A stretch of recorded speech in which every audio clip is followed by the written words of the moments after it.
Hello, Tom Levecchia here with the latest edition of the New Theory podcast. We have a return guest, but first time in the studio. We have R.J. Roger, soon-to-be best-selling author, I call it now, of The Don, 36 Rules of Bosses. For those that are legacy viewers of the show, I did actually a few shows on it. One was, because the original book was called The Olive Branch, and I did the Olive Branch 36 Rules of Bosses where I broke it down.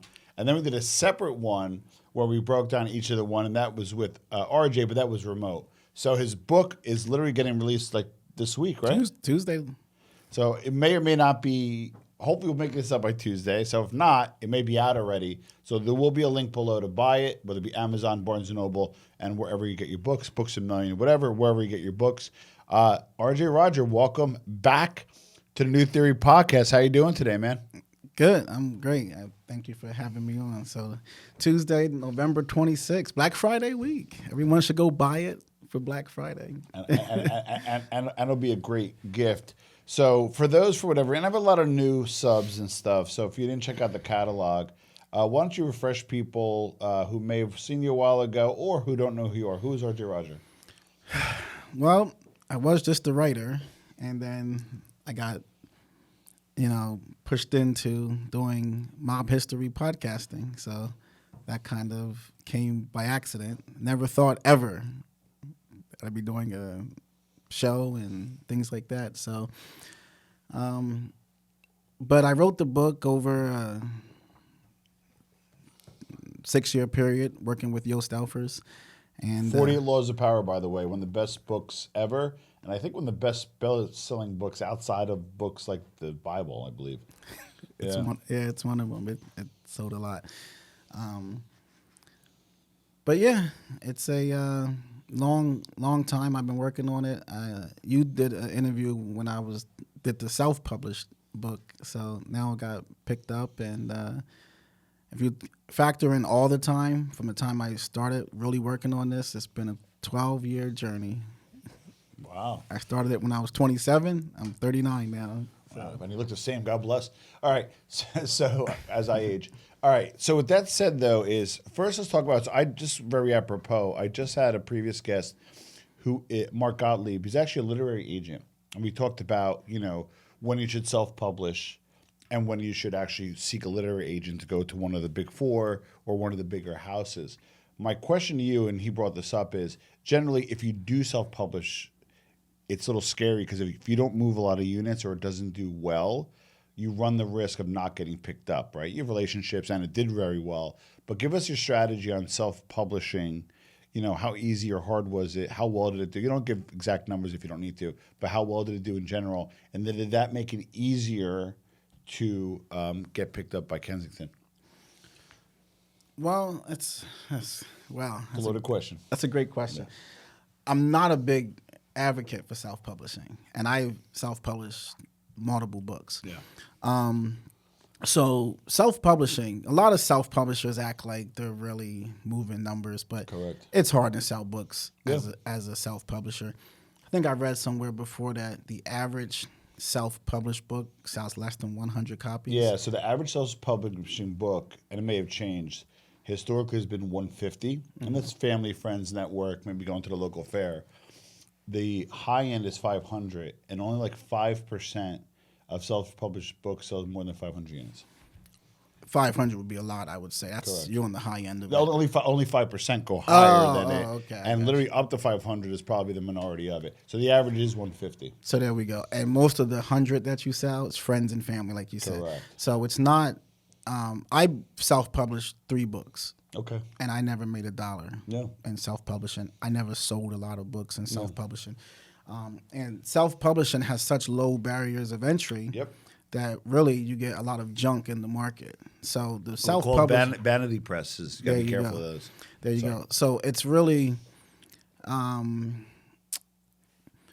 what self-publishing, what I used it for, it was more to have a binded book that's registered and available online. Correct. And you're probably not even going to get a self-published book on the shelves. Yeah. You might go to your local bookstore and maybe they'll put it up for you. Correct.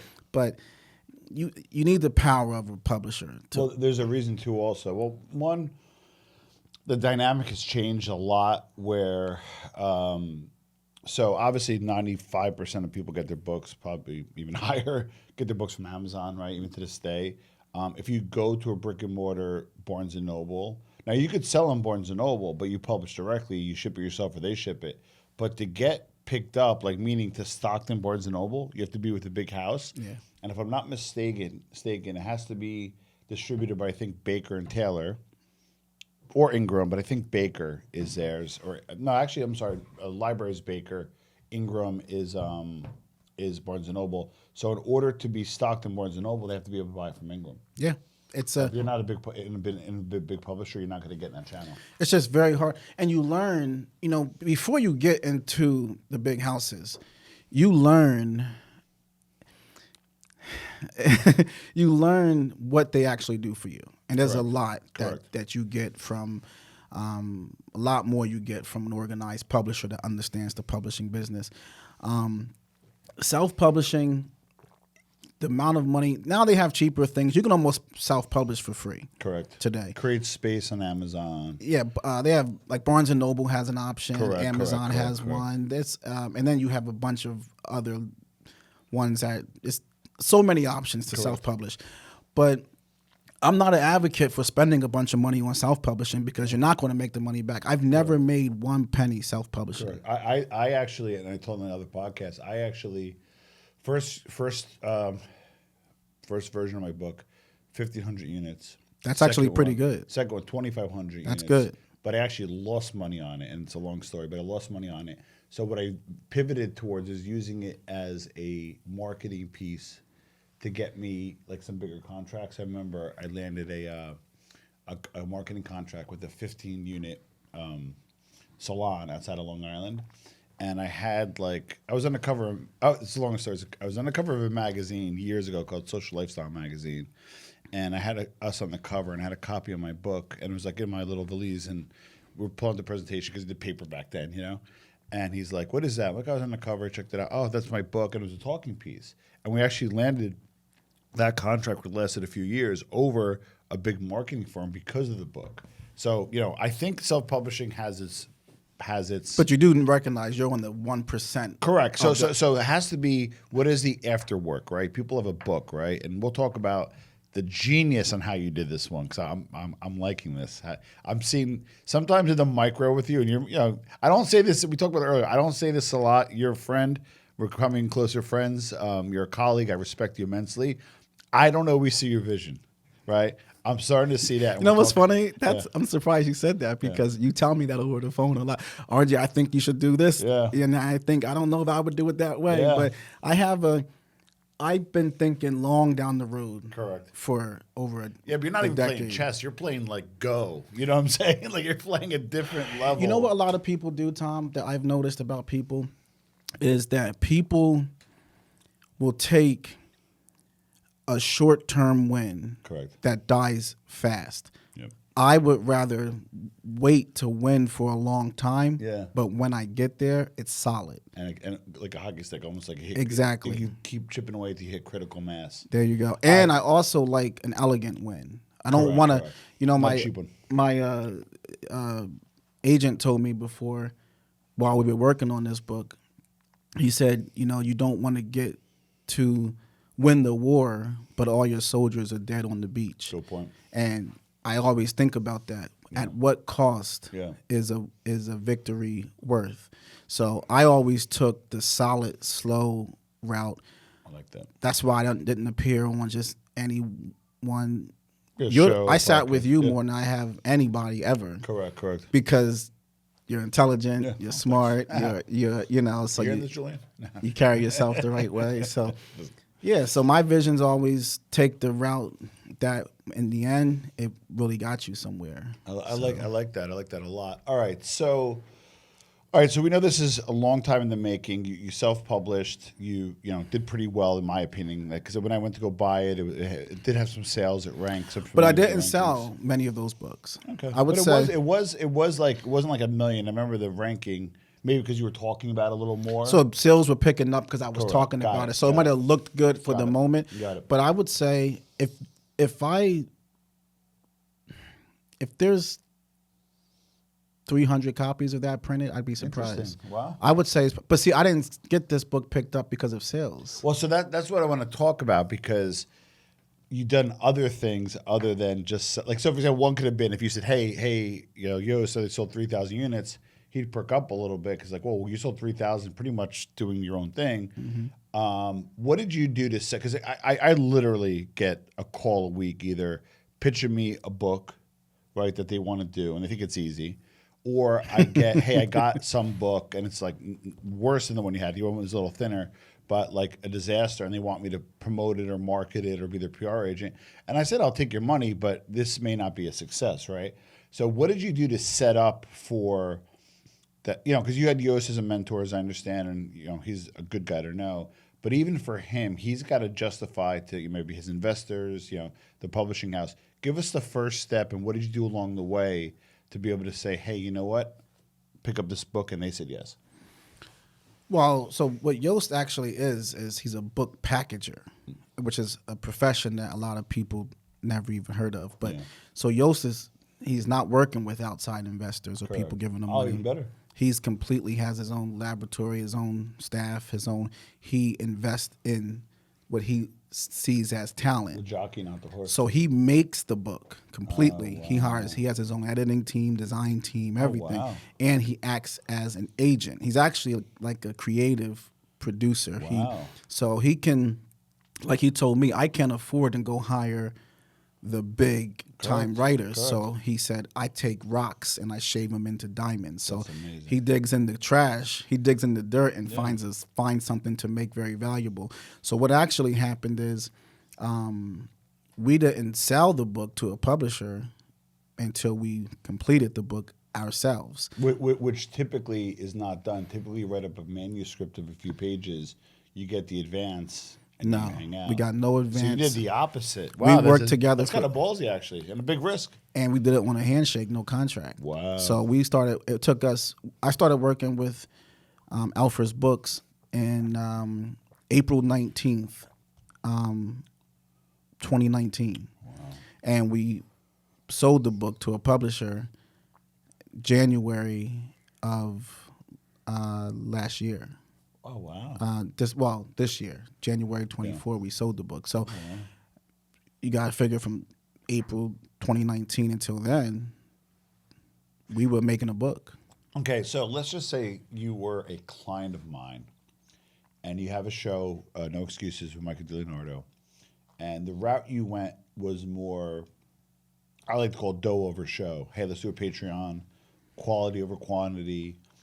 Let's make it profitable, but also not go on every show and bastardize it. You sculpted that show, and we'll get to that in a minute. So typically, if you came to me, let's just say you had the hook, you had the plug, but let's say you didn't, I would say to you, hey, listen, I need you at 100,000 Twitter followers. I need you 100. I need you on TikTok. I need you, and your social following is not big either. Mm-mm. So kind of the second part is you didn't sell a lot of books.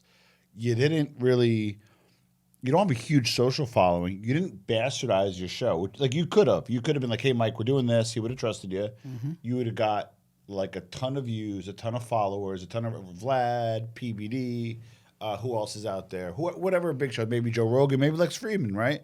And that would have been great, and you would have spiked up and have those early wins, and you could have self-served and be like, oh, here's my book and exit, right? But you didn't. Nah. So what was the deciding factor that you believe the book got picked up? Well, because I made a real book. Yeah. So I took my time with something I believed in. So I believe in making real stuff. I believe in doing something that's real, that's evergreen, that can be, like timeless. And I find a lot of people, this is the problem with, especially in this new content world, where and everyone just wants views, and they want status, and they want so many things so fast. I never wanted something that's fake. Yeah. I would rather have a small reel than a big fake. And there's a lot of people, as we know in this thing, that you can never really even believe what you see. A lot of publishers and stuff, and production houses, they don't even believe people's followings no more. They just because they know everybody's buying their way in and stuff like that. Boosting. So for me, it was I spent as a self-published writer. I put a lot of money into it. Yeah. I researched and I wrote for 3 years. Yeah. I started the book in 2016. I finished it in 2019. Wow. I spent, and then I started the book in 2012. Okay. I finished the book in 2016.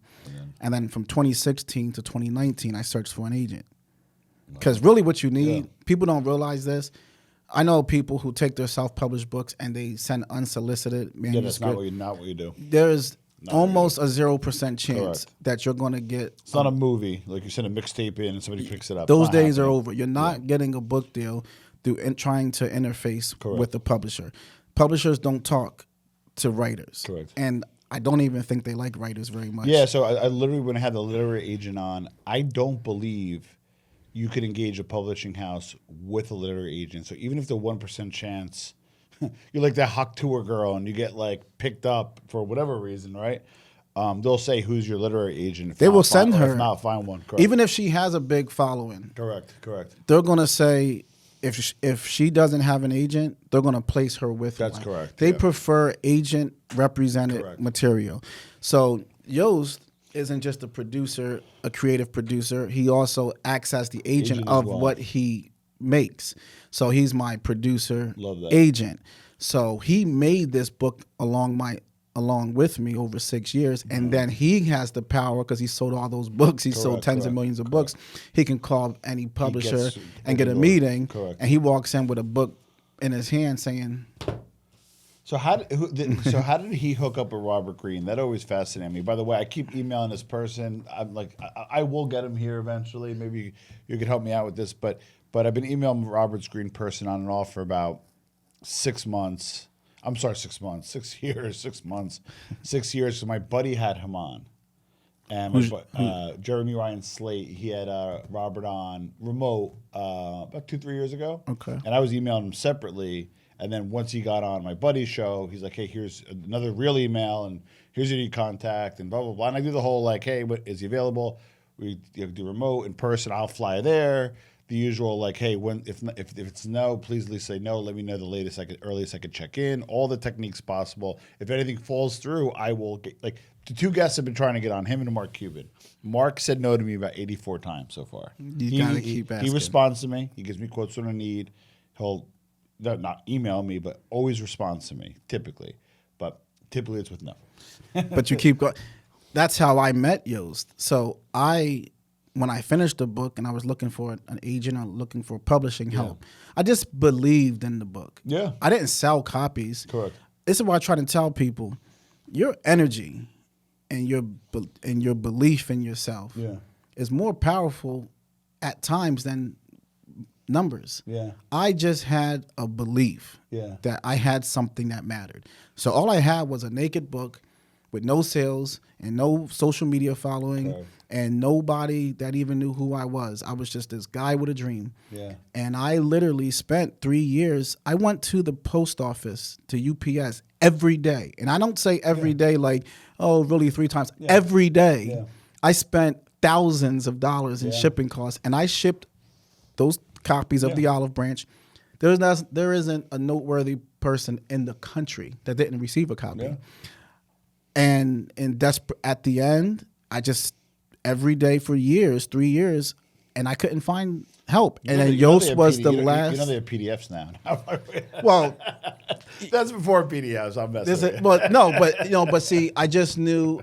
Yeah, I just would buy books, and that's where the self-publisher was helpful to me. Is I could just get printed, binded books to ship in the mail, and the belief pushed me through. And it's not about the PDF; it's about the process of you grinding it out. The process, putting your own money out, like literally believing in the vision, right? PBD always talks about there's mercenaries and there's visionaries. You were a visionary for your own cause. And that's what it was. Just belief that got it through. A lot of self-published people that become published, they're trying to sell books online and get units up, Correct. become book talkers and things like that, and they try to get the attention of a publisher.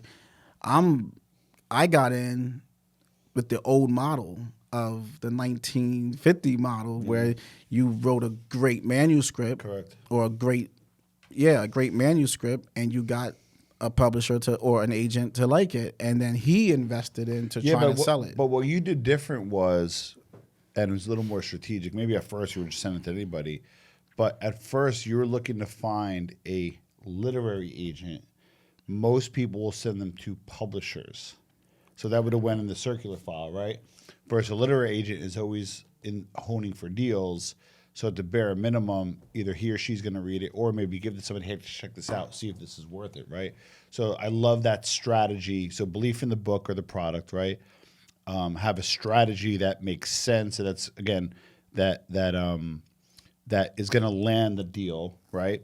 So let's talk about why the Mafia. But now also remember, getting an agent is equally, if not harder, to get than a publisher. Oh, absolutely. Because remember, even when an agent takes your book, a lot of their books they're representing don't sell to a publisher. That's correct. So you can have a great agent, correct, but the publisher still has to be able to. They still got to sell it, and then also maybe if they do sell it, the terms may not be favorable.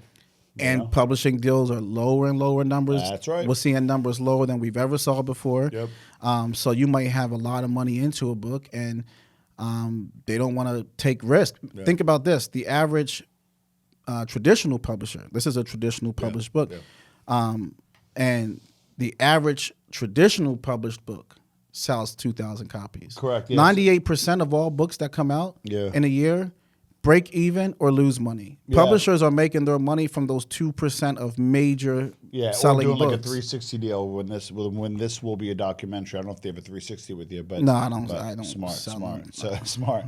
So where they make it on the other stuff, or your subsequent books, right? Betting on the jockey, not the horse. Yeah.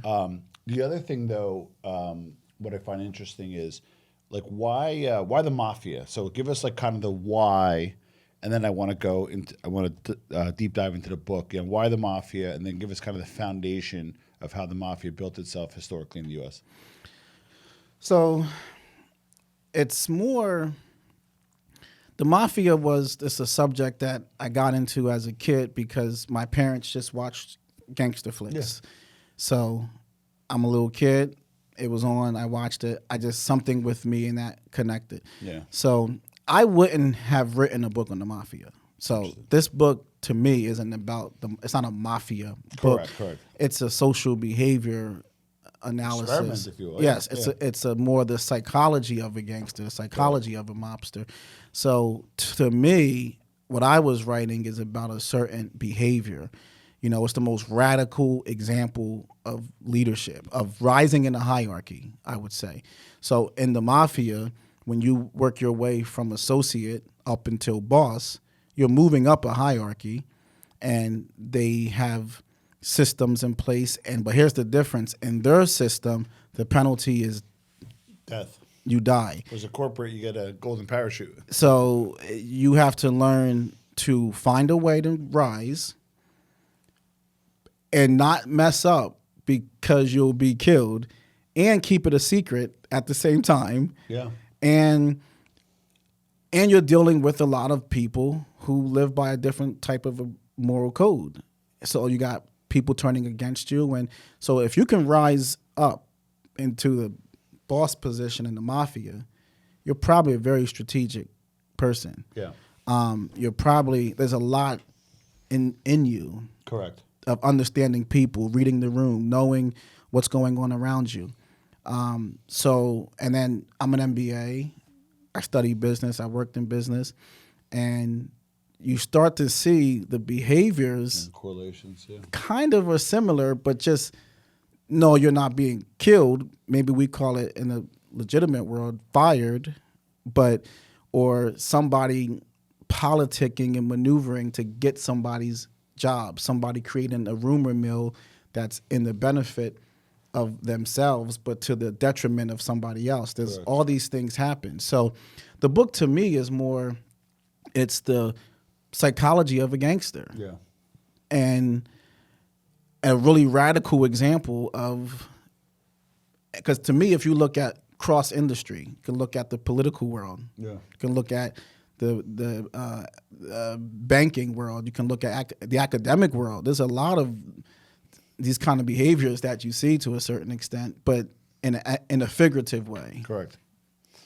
All right, so I see the parallel because I study obviously business as well as you know, and I did a kind of a mob genre podcast, and so let's kind of talk about and it's interesting because your book kind of laid the foundation for like up into the 80s, right? At least, and get to the second why, but let's kind of go foundationally.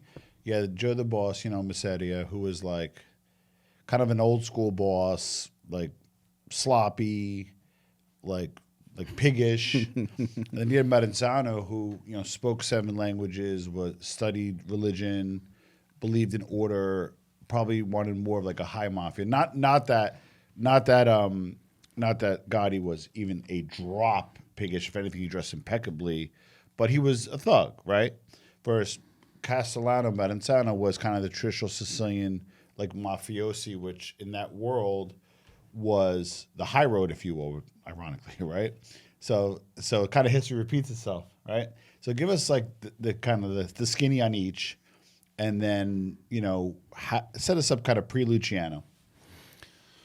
Well, the parallels that you're talking about, the differences, and I talk about that in the book in the 5 epics section where you talk about the cooking pot versus the made boss, and I don't mean made in the sense of being made. I just use that word, but I noticed there's a difference between somebody that starts at the ground level with no connections. Someone like John Gotti, for example. Correct. He doesn't come from a mob family. Lineage, correct. He comes out of the dirt. Yeah. He came up out of the alleyway and did it by making relationships and learning the streets and just being a pure thug, right?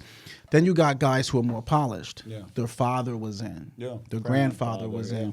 And they come out of a different, they might get in through rite of passage, that guy, versus the guy who has to get in because of desperation. Good point. So who's a good, we don't have to go super modern, but who's another example that you would say came from the cooking pot, in your opinion, your research, other than...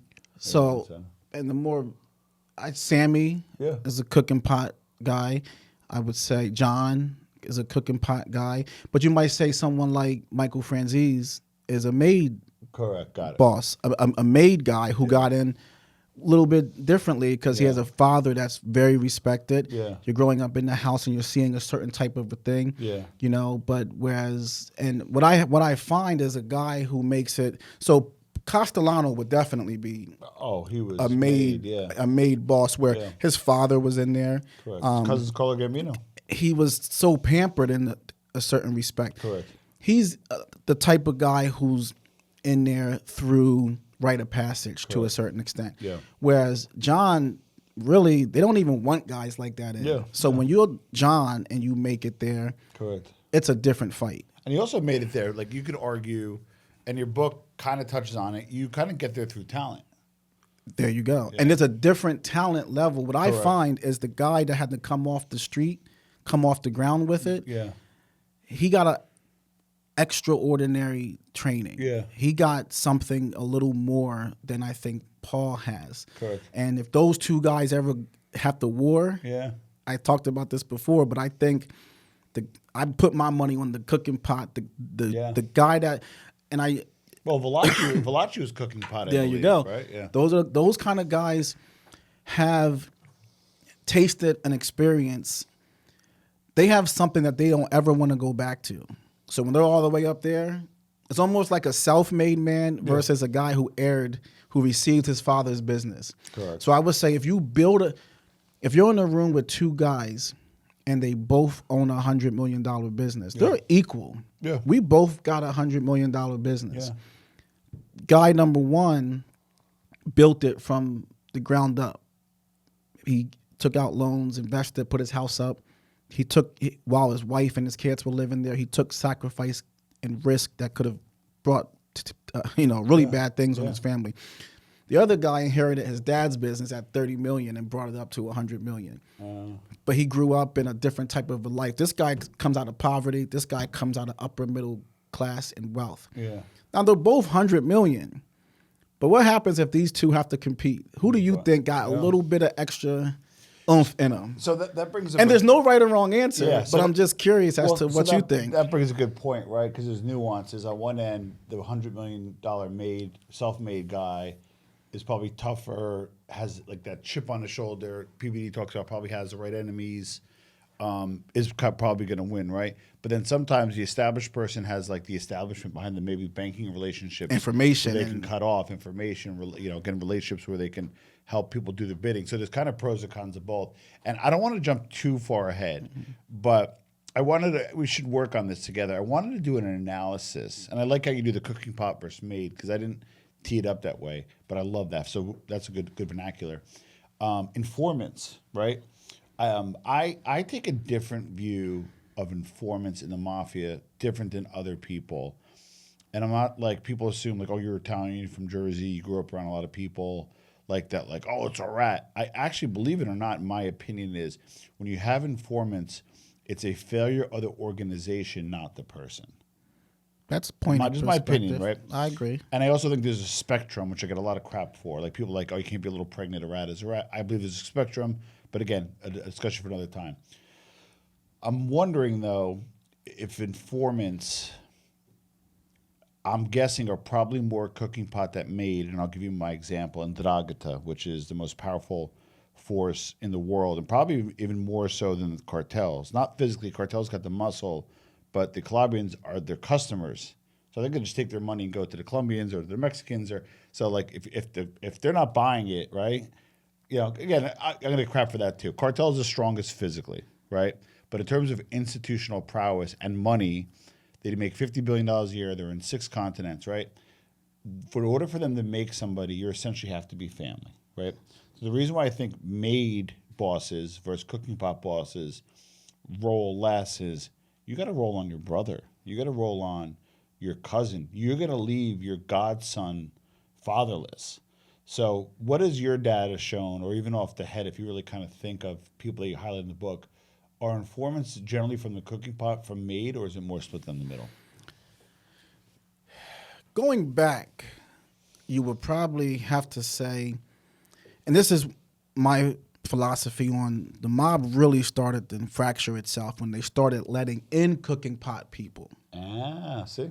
Because the cooking pot guy, he's telling on guys that he just met in the streets that he was already 32 years old. Yeah. Versus, especially if you go all the way back, I talked about this before, that investigators used to be able to just look at your family tree to find out who you were likely who you were doing business with, because they knew the rituals of a lot of the crews and a lot of the mob was brothers, brother-in-laws, cousins, fathers. Yeah. That was what made up a crew. Correct. And if a guy gets arrested, he's not telling on a guy he met 2 years ago. Correct. He's telling on his wife's husband. Yeah. He's telling on his dad. He's telling on his blood brother. He's telling on his first cousin, whose grandfather helped to raise him. So what kept the mafia at a time so tight? And when you would take a bullet and die, because you're not dying for a guy who you say is my friend. Correct. You're dying for a guy who's your dad, your brother, your grandfather. So when the cooking pot guys, they used to just be used for like the knuckle dragging work. Yeah. We can use him to go hit a guy with a bat. Correct. He would have never at a time been a boss. Yeah. A guy with no lineage. Yeah. I'm sorry. I don't think Sammy's boss in the 70s. Oh my God. He never even gets up there. He never even makes it into the administration. Correct. Not as you go further back. Yeah, but who brought him up? Another cooking pot guy. Because And Lacasio was a maid. there you go. And remember, Carlo Gambino was very suspicious of the Correct. second generation Correct, Italians, correct. and because he believed that these American born Italians were too Americanized, Yeah. whereas the Sicilians lived by a different Code, type yeah. of a code and a different type of a teaching. So you wouldn't have. But what happened is you started running out of the guys that came over here. Yeah. First gen, I mean, Correct, correct. like the immigrants that Yeah, came over yeah. and stuff.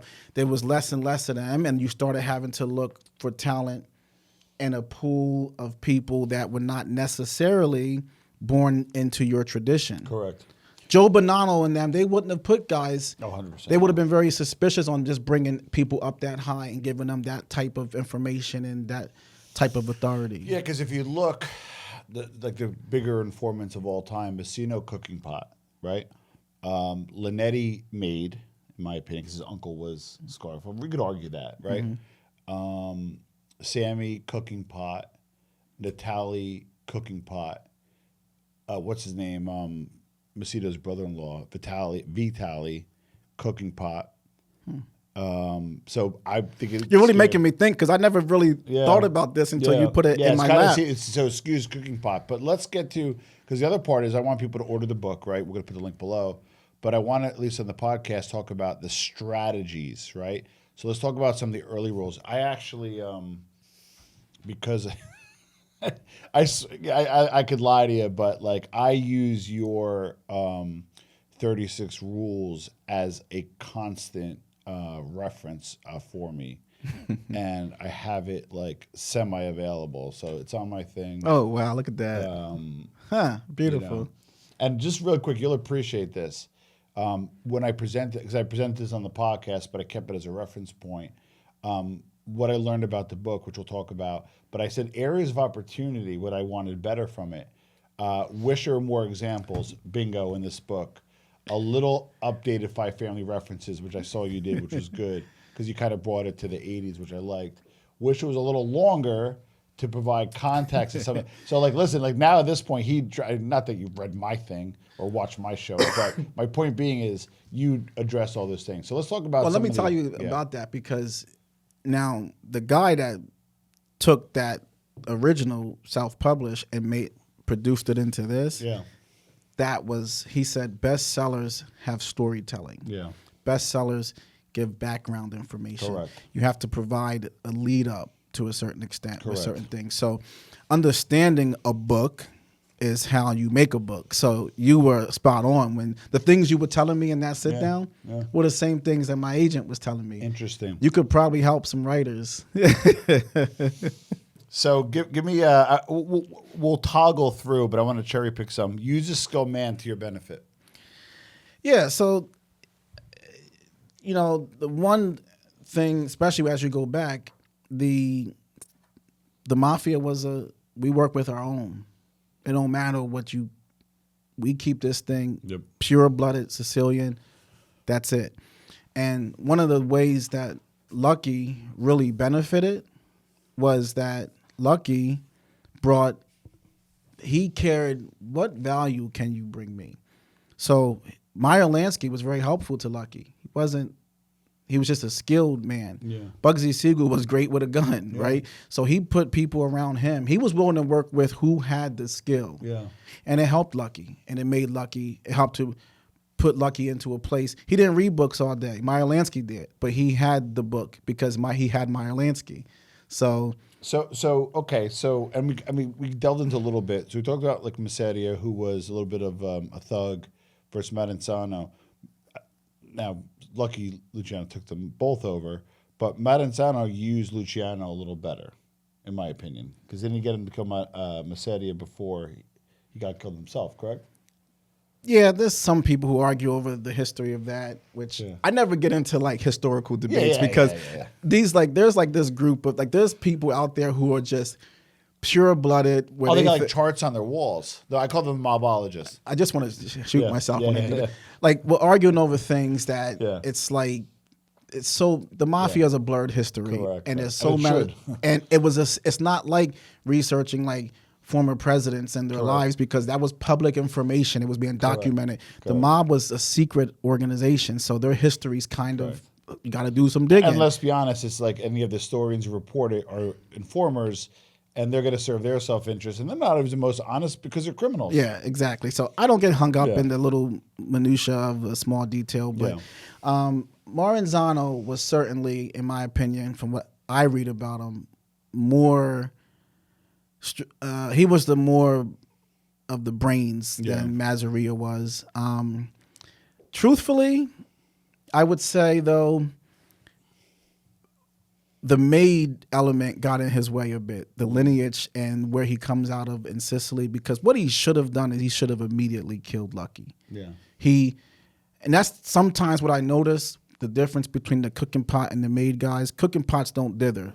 You're gone. Yeah. You're dead quickly. Correct. They don't mess around because they know. The shooter. Yeah, they know. They seen a lot of backstabbing and death and people double crossing at the low level coming up off the street. Whereas the maid guy calls the maid boss, hey, let's call a meeting. Let's have a sit down. Gotti, Paul should have wiped Gotti and his whole crew out. Yeah. Immediately. Yeah. Got rid of them all. That's what the guy who comes out of the street. A street guy is just, he doesn't, that old saying, shoot first, ask questions last. Correct. So Maranzano, played too careful, was politicking a little too much, and it ended up costing him his life. So the next one, it just happens to be the next one. We'll skip over. We're not going to go through all 35 today, or 36. But the next one's important, though. And in business, I want to draw a business corollary, too. Mm-hmm. Because I work in the business world. I worked in corporate, now entrepreneurial. And listen, you know what? Maybe they don't kill you, but they take money from you, right? And which is costs your livelihood and which is how you support your family. Beware of the kiss. Beware of the kiss. So that's what I find about people is we welcome a friendly face. Yeah. And a lot of times when people are look at a politician, some of the corrupt politicians, they have the best smile, they have the best suits, they have the best handshakes, they kiss kids at church, and a lot of times a friendly face is the face that's coming to kill you. Correct. If you came with your face screwed up, you're going to chase off the guy who you want to kill. Yeah. So you have to come bearing gifts and with a smile. So what you'll kind of learn, and a lot of times if you really think about it, anyone that's ever betrayed you or turned against you in some way or did something that you're like, wow, I can't believe they did that. When you really think back on it, you're like, I knew it though. I knew he was a scoundrel. Correct. And a lot of times when a person is so extra, so overt, so, oh, I love your shoes, Tom. Oh, your beard looks great today. Oh, what a great watch. These are people that have an ulterior motive. So you have to be aware of the guy. Now, I get that analogy from the kiss of death. Yeah. But think about when they call you into a room. Hey, get Paulie a cup of coffee. Yeah. Hey, get him a cannoli. Yep. And then boom, your head is off your lying on the table. No, I agree. And I think in business too, just be careful the person is over complimentary. Don't, share too much information. And I do agree. How about kiss the ring? So there's a process, and you can use, I have a really great relationship with my producer of the book. I share my opinions very honestly, but I always understand he's the guy that taught me this, brought me here, helped me with this. And if I'm with him, I'll get him a cup of coffee. I'll get up. I'll put the things out. There's a process to you getting to your place that you want to get to, and a lot of being a leader is being a servant first. Correct. When you learn how to serve, you learn to serve others. So in the process, a lot of these bosses that became somebody, what I have found is that they were a great servant first. The servant leader. John Gotti was very servant to Carmine. I mean to Charlie Wagons. Oh, Charlie Wagons, yeah. Neil Delacroix. Yeah. A lot of these people were disciplined enough to know their place. And it works that way in business. Yeah. If you get more say at the table with a boss, with an executive, Yeah. once you have earned your way to become an executive. Yeah, But you don't want to bring some customer service into the room down talking to CEO because he's just going to get rid of him. Yeah, because it's I would say it's followership versus leadership. You can be a great leader, but if nobody's following you, it doesn't matter. What about mix with the soldiers? Because God is probably a good example of this. But give me a mix with the soldiers. Rule number 5. And if you look at the history of a lot of the bosses that did, that held the love of their family, they were the ones that were recognizable. Carlo, being in that little house, that row home in Brooklyn, even though he had a nice place outside the city, but it was for the soldiers can see there's our boss. Correct. Yeah. John did a good being at the Ravenite, talking to guys who wasn't even made, Correct. mixing in with people. It made him more welcomed and more loved. And even till this day, a lot of people that used to work with John or serve under John, look how Mikey talks about him. Yeah. Mikey Scars talks about him.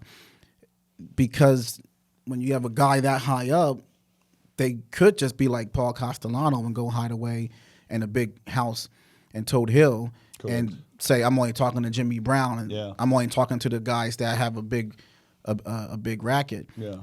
But you look at like Costello. I talked about this before, that Costello didn't want to be around these guys. That's what made Vito so attractive.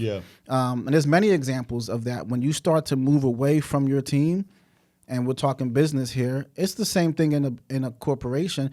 The lower level guys, when they get if they feel like, oh, there's the boss. Oh, he stopped me. We had coffee together. He acknowledges me. He knows my name. You feel a little more allegiance to that executive or that president. But when they're talking about getting rid of him and bringing in someone else, the lower level guys don't even care because they never even see the guy. Good point. What about, okay, so just like the 48 Laws of Power, did you read that? No, but I'm familiar with it. You need to. Yeah, I know. It's Come on, on Julian. every reading list. Anyway, you can impress me, Julian. You didn't. Just kidding. Julian's a good guy. I like messing with them. So there's a lot of contradictions in the 48 Laws of Power. And Robert Greene does a very good job at explaining kind of why. And I'm going to kind of put you in that same kind of situation where kiss the ring, mix it with the soldiers, follow protocol, but then rule number 8 is a contradiction and break the rules. So give us a little bit about that specific, and then talk about some of the contradictions in the book. So, and that's why my book has the opening section of the 5 epics, which is how I quantify the 5 stages of leadership, the 5 stages of power, of being a boss. So these rules, I only studied bosses. I did not study, for the sake of the research, a captain or something. Correct. So I looked at a boss's life from beginning until the end. And what did he do to go from how did he get on record? And then how did he get proposed? And then how did he get to be a captain?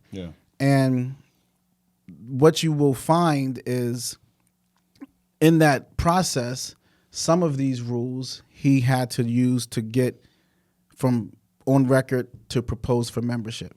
And some of these rules are rules that you're using when you're at the level of boss. So what you do as soldier isn't what you do at boss. I talk about one of the rules in the book, keep your hands clean. When you're at the low level, no one keeps their hands clean. Correct. You're shooting people, you're selling drugs, you're doing all the things they say don't do. But when you're the boss, you don't want to be going out on a hit. You want to send someone and do that work. So it is a rule of the guy that makes it to boss to keep his hands clean. But it's not at it. So rules can apply differently at certain levels. That's what kind of you jostled my. So to answer your brain question on, about break the rules. So and I talk about in that chapter, you're going to have to break some rules because first of all, you get on the radar by being an earner. You got to make money. If you don't make money, they don't see you. So sometimes the rules can get in the way of a great racket. So you got to be doing what you have to do. Don't get caught. Don't be found out because you're breaking a rule. Yeah. So sometimes your boss should see you as very honorable, even though you look at the situation with John Gotti and Sammy the Bull. Yeah. Sammy was setting up businesses. Yeah. He was doing a lot of things. John loved him, and at a time we would have to assume he trusted him because he brought him all the way up there. Yeah. But Sammy was very strategic and coordinated in how he was really developing power and setting things up. But and Michael talked about this on our show. Yeah. John fell asleep. Yeah. He saw Sammy as we heard the tapes. If I go away, Sammy's the guy that's going to run this family. Yep. I want these captains to know when I'm in the can, Sammy's going to be running things here. So Sammy was really breaking the rules. He had a crew still. Yeah. He was doing a lot of he's in the administration. You don't have a crew and do that stuff when you're in the administration. Yep. But he was breaking rules. Yeah. But the boss saw him as Yeah. Interesting. so. All right, so because the way I take the break the rules is what you kind of solidified it for me is like a boss has broken the rules either to maybe to kind of get to where they got to or while they're in that position may kind of gray area the rules a little bit because they're the ones in charge and exert their power. Okay, Is there a rule but against killing the boss? as my understanding there is because you need the commission's approval and that sets bad precedence for the other bosses. So I was very surprised they let Gotti live. I know they blew up the Chico probably by accident, maybe by purpose. I think the Genovese won by doing that, and that was more strategic. I think they wanted to get the Chico. I think the Chico was a guy, right? And they got Bobby. They got Eddie Leno. Yeah, and they got like the strong people. They were weakening the family. I So think. so let's be honest, right? So by the Chico, and I don't think they knew they were going to put Sammy there, but they knew by getting somebody strong out of the way, no matter who it is, they're not going to be strong enough to Frank the Chico. He's going to hurt his Brooklyn ties. I know he's still alive. I don't want to talk about like current guys, but like Danny Marino, Fayella, even Johnny Gamorano, like they hated Gotti. So those guys could have kind of crewed up and said, you know what, we're going to take over. So that's what they're probably expecting. But nevertheless, that makes sense, and it was the right. I don't want anybody to pass, but it was the right move. All right, but okay. So then, ironically, number 14 is impose harsh rules. So now you're in the big chair. You're running your company, right? And what I'd like for you to do this rule is give the mob kind of example, but then speak to the. I would say we're probably more entrepreneurs. Yeah. Than corporate like chieftains, if that makes sense, right? So give an example of impose harsh rules for mob, right, in your book, and then maybe how can they apply that to their small business? So when you look at, I don't know of any organization, criminal, underworld organization, that lasted as long as Cosa Nostra did. I mean, they just kept going and going and going and going. They came over from Sicily and then went up 100 years here. Yeah. What they did that is cold and harsh, admittedly, but strategic. There's the penalty for everything is the same. Okay. These are our rules, and the rules are designed to make sure we can preserve this life. If we just talk about everything, write you up, give you a pink slip, give you a pat on the ass, that ain't going to keep. I say in the book, the bullet is what keeps a soldier honest. Yeah. The rules being broken, the penalty was death. The harshest penalty that you can pay. Yeah. That will make a person, knowing that the penalty is you're going to die for doing this. Yeah. You're going to be a little, that will come to your mind. Okay, so you kind of have the hammer versus the velvet, the hammer itself versus the velvet hammer, if you will, right? But okay, so give it like a little. Imagine this. Imagine on the entrepreneurial, the business side. So you own a business. Let's say you have employees, and if they knew every rule in the handbook, the employee handbook was, you're being fired if you break it. Yeah. If you're late, you're fired. Yeah. Not you can be late 3 times. Correct. You get written up. Yeah, good point. Hey, you have to wear casual Friday. Yeah. No, you wear a suit every day, a tie every day. And if you break any rule, Yeah. you die. I mean, not die, but you're fired. Yeah. You're not going to have as many people come in late. Yep. You're not going to have as many people. If you get caught stealing, you're being fired. Yeah. Now, they have some of the harder things, but imagine if every rule, the penalty was you're fired. Yeah.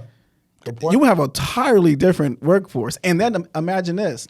You're constantly making examples Yeah. showing that you're not. To keep. Here's what I'm going to do. So if this. happens. So Yeah. Sally saw Mary get fired yesterday because she came in 1 minute late. Yeah. Sally goes, damn, Tom's not playing. Good point. Good point. So this kind of Rule 16, keep a stash, and live modestly. That's 34. To me, kind of go together and share as much as you're willing to share. But in private conversations, you made a leap from a very you leaped into the entrepreneurial world. You're doing a lot of great things, But your corporate life is you've done well for yourself, right? You've done well for yourself. I spent all the money to get here. But when I talk to you, like you don't you live modestly. I never heard you say, "Hey, I'm gonna I can do nice things for you and your family." What I'm getting at is keep a stash and live modestly. And my opinion, you were able to do this and get this far because you lived that yourself, right? So give us the boss example of that, and how that applies to people's lives. I'll speak at least for this country. You can fix a lot of problems in this country if you have money. Money fixes a lot of problems. Correct. A lot of times when businesses get in trouble, there's a misalignment between, because you can put someone on 90-day payment terms, net 90, net 60. Correct. Everybody's hoping for a 30-day, but Yeah. the bigger the company that you're dealing with, Yep. the longer the payment terms that they want. That's right. You have more leverage with small companies to say, I need my money in 30 days. Correct. They pay well, but they pay late. There you go. But 30 days they pay But the lower, 30 but pay on time. But if that company accepts 30-day terms, it's because they don't have as much leverage as they would like. Because if they had it, they would ask you for 90. That is correct. So all the big companies have everybody on that 90 terms, which means you are front loading maybe you're $1 million company and you're front loading $100 million company. 90 days you're paying everything that. Yep. and waiting for the money to come hoping back. you get it. Exactly. So sometimes a business has high cash flow, but high debt, or there's a timing issue that's causing them to pay their creditors. Remember, you're borrowing to buy supplies or whatever you need That's right. to sell to them. Now your suppliers all have you on net 30 because you're small. The people you're selling to have you on 90 because they're big. Well, so I wrestle with. I was having a lunch with a friend, and I wrestle with. So you can get credit cards, right? And there'll be zero interest for a year, some 18 months. And if you got a decent business, like I have one card that is like a $50,000 line of credit for the business. I'm like, shit, if I just take a zero interest, throw 50 on there, that frees up 50 cash. I can pay down debt, some at 4%, some at 7%. I could invest in this, buy this asset, create. And I'm sitting there trying to just the financial aspect alone it lends itself to living modestly, keeping a stash. Because like you said, the stronger you are, the better deals you get done too, right? There you Believe go. it or not, when I had Sammy on, and people, I don't know, I had him on. It did really well. It's my largest video, 200,000 views. But I know you do, and you might have personal feelings. That's another discussion about him. But I just wanted to talk about the business aspect. He was the number 2 person in a $500 million organization. And I know you can't take that away from the guy. The guy, Correct. I mean, I don't suspend, and I don't, you can't see all that he's accomplished in the mafia in business because the guy did well. He made a lot of money. He was Correct. really good in construction. A lot of Correct. people respected him. You know, you got to look sometimes at the time. At the time, Sammy was a powerhouse. Yeah. I say this all the time. Sammy would probably, in my opinion, is one of the strongest of his rank ever in the history of the American Mafia. You can argue that, yeah. I'm not saying he's the one, but Yeah. you could say Yeah. he's one of Yeah. the group of. And he had more discipline than Casso. Casso exerted his power, yeah. but that was his downfall. Where I would argue Sammy's probably more powerful and knew when to exert it when he needed to. Yeah. So to answer what you were saying is, you know, when they popped Paul, Yeah. he put the $2 million up with no problem, and I'm out of here. Yeah. When Lucky, he put the money up, Yep. paid his. You know, Costello. you have to be able when you're in business, let's say, or you're in anything that can come with. When you're in business, people don't know a lot of the bylaws, a lot of the regulation around even having money. Yeah. It's not easy to have money. Correct. Because there's a lot of legal things that surround it. Tax man can show up at your door in 1 second. Yep. You could have a business and you have to dispose some kind of chemical waste or something, and it has to be done a certain way. Yep. They can come in and fine you hundreds of You get on the thousands. cash, you take loans, and now are higher interest because of inflation, and now you put your company at risk. Tax rates are changing every time new That's right. administrations come in. You got employees looking to sue you. So a business owner has a lot of anxiety when he's running his business cash and carry. Correct. He's really full of anxiety. He knows any day can make this thing run down. Payroll is a big stress for a lot of business owners. Yep. Just making payroll. So keeping a stash, I say in the book, keep 5 times your monthly take on reserve Yeah. A good of gross or net. of your take on a month, your gross on a month. If I had 5 months of my gross, I don't define it We gross. would have all drove up in Maybox today. Jeez, I wish. Yeah. I'd be less ugly to a lot of people. All right. So, okay, I'm with you on that. Okay. However, and I can give an example, but Here's what I we're will here for say. you. Even a business functioning cash and carry, Yeah. you're in a position that's stronger. You're in a stronger position. Yeah. No, I got. than No, the I got, but contrary. even 5 times of net. So what I always say have. I'm not saying gross or net in the book. I'm No. But I know what you're saying. But being to carry yourself for 5 months of thinking time to Yeah. be strategic and figure Yeah. things out, because you don't want to be a week out from a major problem. So if you can survive 5 months, if your roof gets blown off your business and you got to pay your creditors and pay everybody. I just had the reason why it's top of mind to me. I just had a meeting with my financial advisor, and you kind of have your cash in the business, then you have your personal cash.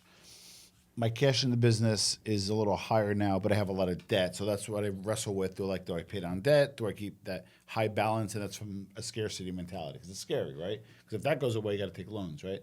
Then my personal, he was like, dude, forget your level. You don't again, and you kind of touch on this in your book, but I always try to have my cash working for me. Or if money comes in, I try to pay down debt because I don't like interest.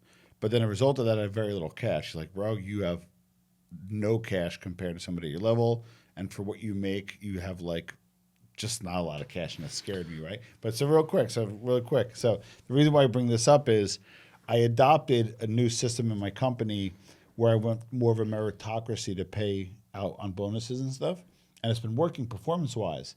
But your rule, which is what I'm trying to do, is pay your soldiers well. So another contradiction. If you pay your soldiers well, they're happier, they perform, and you can kind of bet on them. But that affects cash flow every 2 weeks. But in the end, I think you save money because Less turnover. and training cost is very hard on a Especially the business. mafia. Well, there you go. You got to keep grooming. Okay, so the mafia is one way to look at it. But a soldier, believe it or not, and this is not going to sound friendly to say on a public podcast, but I'm going to say it. As a risk taker and a businessman, and a guy that has made many sacrifices trying to do the things you're trying to build, the cost that a soldier asks for, it's actually really small. Yeah. No matter what you're paying him. Yeah, good point. And he's easily, some people just know their level. Yeah. Some people just want their 40 hours a week. Yeah. They want their time and a half for overtime. Yep. And he's not thinking for much more. He's Yep. not thinking about building a business and leaving one day. Correct. So you're better off to just keep him happy because he'll sit still and work hard for you, but he's easily bought Yeah. by your competitor Good point. if you don't pay him well. So in the mob, I might turn on you because I'm hungry all the time. Good point. And this guy who now has an issue with you, like fucking Tom ain't been doing nothing for me. I'm sitting Yeah. here, I don't have no coffee, Yeah. don't have nothing. Yep. But if he doesn't have to be rich. Yeah. He just has to be able to have a home, take care of his kids, have enough in his pocket to go out for a drink with his friends. Yeah. And he's relatively happy So it might at keep, that so it might level. keep you alive at the mob, but also keep your business going. But your business, you don't want to keep bringing new people in because your business is weak when it doesn't have people who've been there to really learn the company. Yeah, true. So a lot of what your soldier is giving you isn't just showing up. It's what Yeah. they have in their head, understanding the life. You have a guy who understands everything about your business. Correct. You want to get rid of him because he wants a $2,000 raise? Give him the fucking, excuse my language, but just give him the $2,000. Interesting. All right.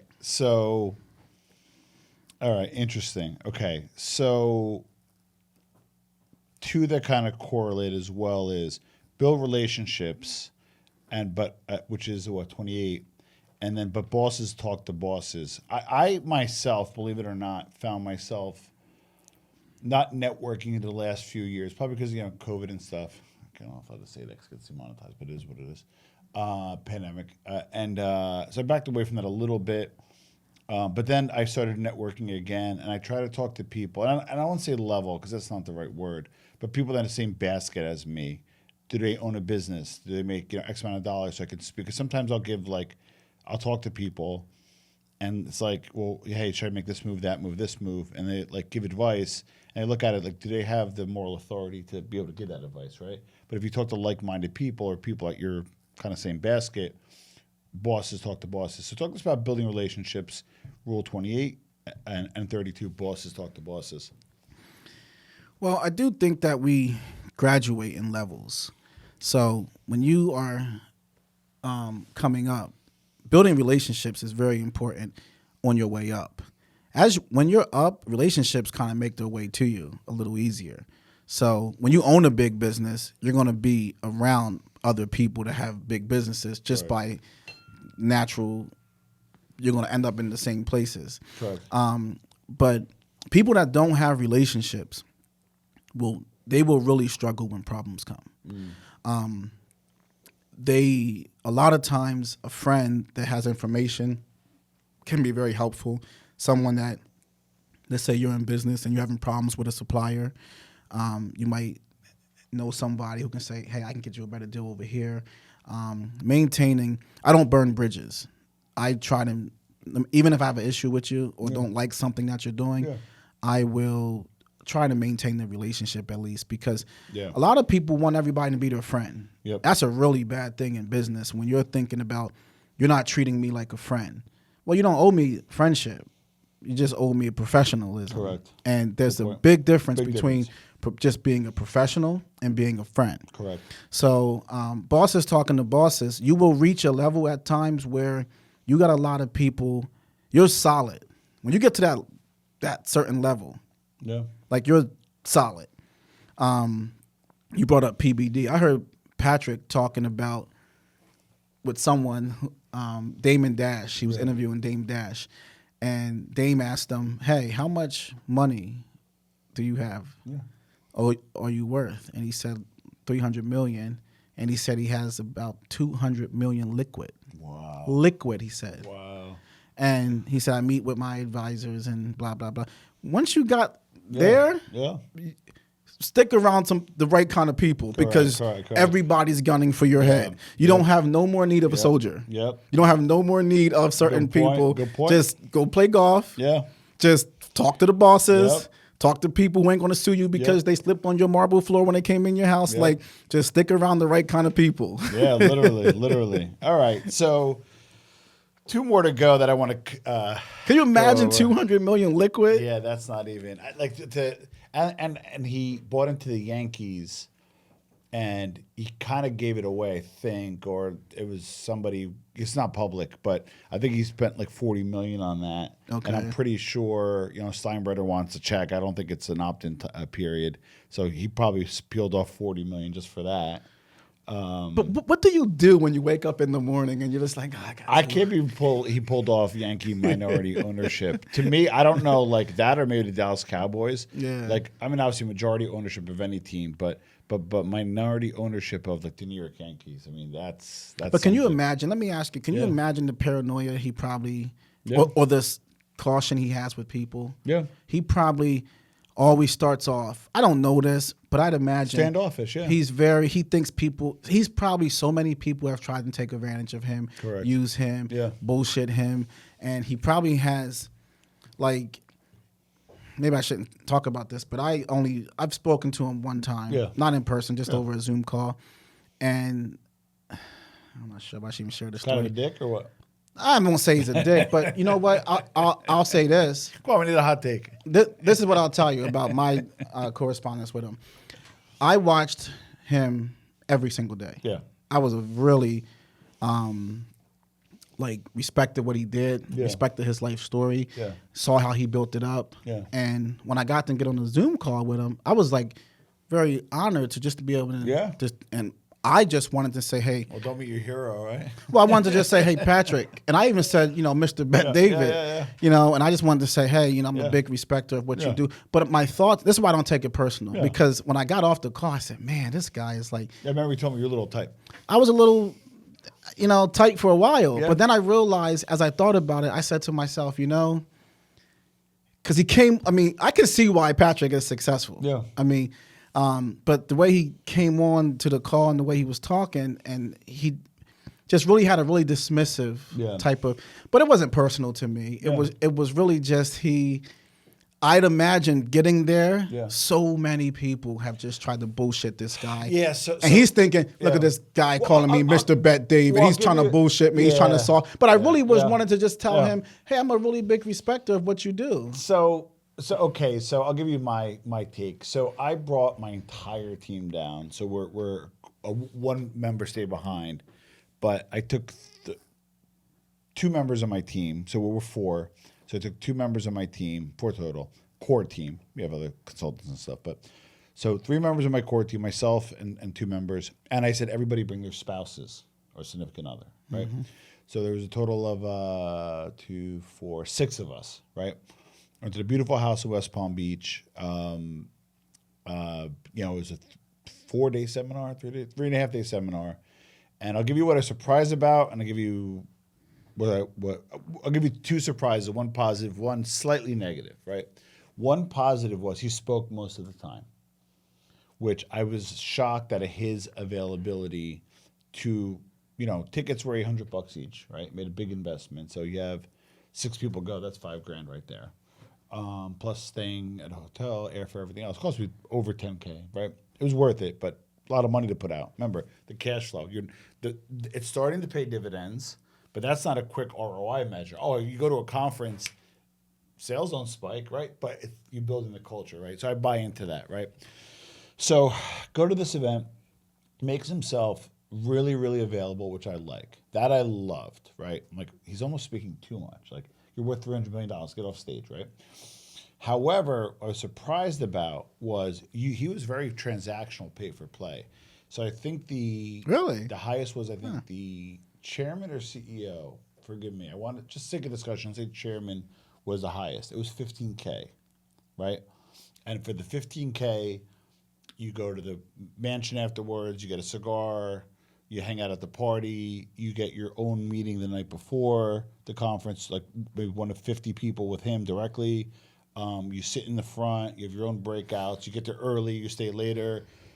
Then there was a CEO, it was maybe like 10, and then there was like a director 5, and then us like peons at $800 each, right? Yeah. So, and what I was surprised about was he wasn't very accessible directly. I thought he would come out, sign a few autographs, come out, shake some hands, glad hand. I'm like, he's not running for office, right? If you want to meet with him, you want a meaningful, you want that cigar with him, which I thought naively, because my boy worked there, I thought naively, I'm like, oh, get me into the party, this and that. It wasn't happening.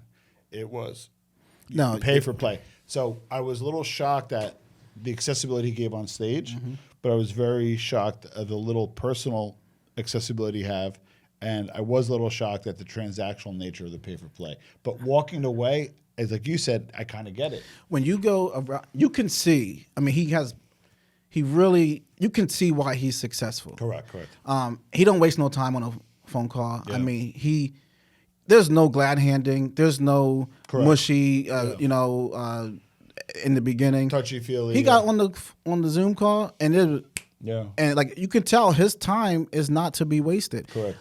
So I will tell you honestly, at first I was just like, wow, like, but I understand, like, when I really think about it, I can't imagine when you get to that level. Yeah. I see what people try to do to me. Yeah. And I'm nothing. Oh, I know. Trust me. But if I know. somebody thinks you're something, Yes. people will really do some slimy stuff. Can you imagine the kind of what his world is really like? Yeah. Now he puts the nice suit on and the camera, but I'm telling behind that, when you turn that thing off, I'm telling you, he's probably going through hell. Well, let me ask you, because your motto's a little different, right? You're doing the Patreon, you make yourself accessible, you even do events, or had done events. I think you guys have a channel connection to you guys. I think if I could reach out, I don't say anybody has your cell phone, but I think you make yourself very available as part of your model, and I respect that, right? So when I had my show earlier, when I was doing the mob genre, I had this thing, I was like a man of the people, and I made myself super accessible. Yeah. The worst move ever, right? Weird texts, because by being on YouTube, like give a good example. You and I both have MBAs, so I feel like it's understood we can have a certain type of conversation. We don't have to explain things, right? Yeah. Or you the same way. Or we're both in the podcasting space, so we could chit chat about that. My neighbor at least has similar, more or less money than me. My church has the same, like for the most part, beliefs, right? But with YouTube, there's no guardrails. So you're not dealing with people with a similar background or maybe culture or ethics or whatever that was. So with that said, you got a lot of fucking weirdos, right? And the thing that did it for me was when somebody who I was friendly at first, and then like he sent me a card, and I get a lot of mail, like just in general, mostly bills. And I couldn't find it. And he was like deeply insulted. And I apologized for not being able to find it. I wasn't even sure if I even got it, right? And then we kind of became friendly again. And then the usual bashing you in the comments and other shows. And then he was on the balls of his ass. And he called me up and he needed $100. I respectfully, I don't like to be insulted. If somebody needs $300, I gave it. Who needed 500? Who needed 100? Who needed this, that? I help people out. And they're like, oh, it's a loan. It's a loan. It's not a loan. You're not paying me back. And it's kind of weird if you do. Like I could afford $100. Here you go, right? But this guy offered, and I told my wife, I said, I'm going to make a backtrack date is today. Moving forward from this day, I am no longer going to lend or give, I don't lend anybody because I didn't ask for it back. I'm not going to give anybody money, even if they're super jammed up, if I know them from YouTube, right?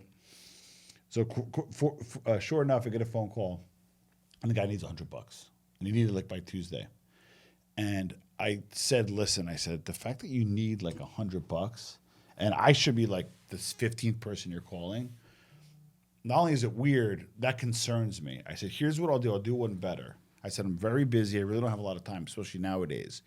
I said, let's unpack why you need 100 this quickly. What is your personal P&L? What can you cut out? What can you do? Maybe I have some side work for you. And I offered like a bigger solution to show him how to fish. And he got like really mad at me and bashed me again. And I said, it's enough. Like I don't, you know what I mean? Like I had to back off a lot of YouTube relationships. I've had the same issues. Now I'm very careful with who. When you first start, you just don't know. Yeah. And this is why what I was saying about Patrick. Can you imagine this? Oh God, his level. I've got $100. Who's asking for 100,000? And maybe it's his cousin who needs it. So I now am very careful with who I even, because sometimes the people who really send you the best comments and show you the most support, they're actually kind of the most crazy. Yeah. And they start doing weird things. And I was very accessible too. I was so You were grateful. scarily accessible at first, I felt. Well, Not in a bad way. No, you were. But you no, were in good faith. You were in good faith. You were accessible. I responded back to every comment left on Black Handprint Yeah. page up until 5,000 subscribers. Yeah. Every single one. Yeah. Thousands of them. Yeah. It was a gratitude. I was really grateful to Correct. have people Yeah. respect what Because I'm who the doing. fuck are we? You know? There you go. So especially when when you're new to it, you really think, because now I'm got a whole different. I'm not. I am going to get into that. Yeah. I have a whole different opinion than I had a long time ago, and I haven't done anything Different. Yeah. super big Yeah. at this point. Yeah. But I've done things that I enjoyed. But doing. I see why people have boundaries. I got the most boundaries with the public, with the content makers. Yeah. Good. Do tell. Because what I learned is I'm a big believer that birds of a like feathers flock together. fair. What you do and like how you conduct yourself, it's an answer on who you are. Yeah. And if I see you scumbagging people and doing things and acting like a fool, it's only a matter of time. It don't matter what you're saying to me. Yeah. That's the, be aware of the kiss Yeah. thing, because I'm not going to fall. I know it's only, you can say, hey, bro, you can yo, bro me every Yeah. day. You can Yeah. say, hey, I love what you're doing. Yeah. If you did it to this guy, it's only a matter of time before Correct. I'm there too. Correct. So I don't fall for how you treat me. Yeah. Like my dad used to tell me that, be careful. I mean, don't judge people on how they treat you. Judge them on how they treat other people. Good point. What do you see them doing to other people? Because that's going to be the result that ends Yeah. up in your lap also. Yeah. Good point. So we're gonna two more before we go. Rule 35: be informed. To me, that's one of the most important things that a person, your understanding on what's happening in the world. If you're in business, Yeah. you should know everything there is to know about your business. Yeah. You should know what all your competitors are doing. You should be, I talk extensively in there about you should be well read. Like, if you notice, a lot of really successful people, they read a lot. Yeah. They keep smart people around them. They don't sit in front of a sports game for 4 hours watching a football game. Correct. Accomplished people spend their time strengthening their brain. They don't sit around all day watching sports or going out to the bar with their friends. Most accomplished people don't have the best family and friend Yeah. relationships Yeah, because Alex, the people who are not living and going after what you're going after, they take it personal why you didn't answer the phone. Yep. They feel like you never answer, you never come out with us, I asked you to come for dinner with us and you never come. But they don't understand you're pursuing a much larger goal. Yep. And you don't have the time. Well, PBD talks about that too. Like he goes, when you go back, you're going to be so focused that people that know you and are really there for you are going to understand. You might be reaching out to people more often than you normally don't, and vice versa. You may be pulling away from some people that just don't align the vision, and it's going to hurt maybe you more than them, because it's not that they're bad people, but they don't understand that you can't do Thursday night poker because you're too busy checking your portfolio or meeting with advisors or have staff meetings. And that, just the one last add-on, that's the bosses talks to bosses Yeah, mentality. correct. See, I'd imagine PBD today he has people around him. They don't get offended when he doesn't answer the phone. Correct. They don't, like, you might have people around you now that they understand why you don't Yeah. pick up. They understand why you didn't text back. Yeah. But it's the people on the other end that don't have my day today. Yeah. Right now. I'm 20 hours booked every day. Yeah. I get 4 to 6 hours of sleep a night. My next 18, I'm on it. Yeah. And people say, well, I texted you. Well, 300 people texted me. Correct. So, correct, well, correct, it would take you 1 second or 1 Correct. minute. Well, 300 people need a minute. So, Yeah. So Yeah. when you get around people that kind of are going after, that's why I think it's important to have people around you who are going in the direction of you, because you guys understand each other. So I want to read a piece, and before we get to 36, I have a question before I read it. But first, let me read this. So the truth: the soldier is short of options because he's short of knowledge. That was what you were offering the guy who offered Yeah. who asked for $100. If you got knowledge, your financial problems are short term. Yeah. If you have no knowledge, your financial problems are long term. Tom, I went into a lot of problems financially trying to get this book done. Yeah, I can I mean, I imagine. really created some issues in my life. I could imagine. But because I was just over investing. Yeah. Investing in the show, investing in the book, investing in things I was doing. I spent a lot of money. But I I know how. I have the knowledge to understand how it works. Yeah. Nobody got there. Nobody without Yeah. putting it up the house, without putting up everything, Yeah. without emptying the bank accounts, without doing what you're doing. And respectfully, you give up a lot of other opportunities. I don't want to get into it too much, but like you give up a lot of opportunities to do this where you could be doing a lot of other things that are more immediately gratifying. So like Tom, when you get an MBA, you Yeah. can go get an executive job and Oh, get $150,000, correct, $175,000. correct, So easy. correct, If you want to make, I mean, Yeah. I tell people all the time, Yeah. it's much easier just to go get a job. The stuff that you're trying Yep. to do, Yeah. it's not for the faint at heart. Yeah. So Yeah. you have an MBA. Yeah. You can get an executive leadership Yep. job that's going to pay you $150,000 plus Yep. plus bonus. Yep. By the end of the year, you're going to make $225,000, Yep. and you go home to a beautiful wife, Yeah. and you got good kids and a Yeah. nice home, and you Yeah. don't got to take no stress or deal with no people. So you're Yep. going for something that takes so much more. Yep. So this isn't for somebody. Well, so I remember my last corporate gig. I was making in the neighborhood, and this is back in 2012. Yeah. Was making in the neighborhood, let's say 300, right? Mm-hmm. And listen, I'm middle class, Elizabeth, New Jersey, Rosa Park, New Jersey, born and raised. So like that to me was like they say mafia money. Like I said, damn, that's a lot of money, you know? And I lived modestly and I lived, within my means. So it was a lot of money and I'm a saver, or at least was. But then I broke down. I said, great, I'm giving up 40% of taxes. My dry cleaning bill is $500 a month. Within that space, I wasn't the big boss because they made even more, but I was like a capo. So generally you're hanging out with the soldiers. So you got to live like the boss. I was probably putting out like another $500 a week just in drinks and dinners that I couldn't expense. So it's another 25 after taxes. So it's really 40. So when I broke it down, I'm like, what am I really making? Versus an entrepreneur, I'm probably making less in income, but I'm paying all my business-related expenses, Mr. IRS, just make sure, ahead of the tax code. So what I'm netting is actually more, and I'm making considerably less, which is crazy. Well, And I have a business that I can sell. You can't sell a job. there you go. And You know? a lot of times your job that's paying you $300, Good. it's paying you $300 in your pocket, but That's it's right. paying you negative $300 to your heart. That's right. You feel That's like right. crap inside. You don't see your family. You're running around and you're building up somebody else's dream. That's right. You're not building your own. So my dream was exactly what I'm doing right now. I love that. And don't get me wrong, you're going to be well. You're going to do well, right? And I believe, because I know you well enough, I believe you follow your 36 rules. You live modestly. You're smart at what you do. You're dressed nice and beautifully today. You vest and dress dapper, which is another one of the rules. So I think just by following this playbook, and I guess I'm plugging the book organically, is if you follow this playbook, you can achieve success. This is both strategic and tactical. But think about this also. Even if you failed at chasing your dream, Yeah, you don't hate yourself at the end. correct, because you tried. But if you get to the end of a 40-year career at some stupid corporate job that you hate, Yep.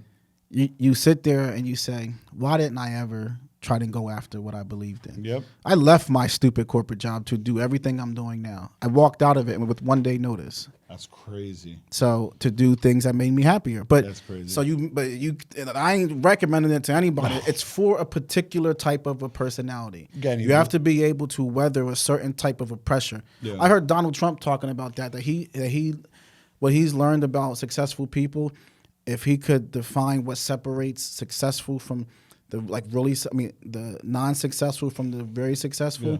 pressure. Yeah. He has found that successful people are able to handle pressure better than others, and that's because I'm sure Yeah. sometimes Oh, at no, night you're you can't. fully- You're sitting yeah, in bed like, yeah. oh my God, Yeah. tomorrow I gotta pay all this, Yep. and I got none of Yep. So the pressure of I being wake able up to, on the 1st and I put out,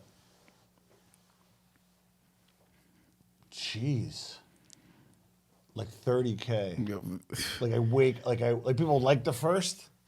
I wake up and like just 30K just like cash. And I have like credit cards, and that's like, yeah.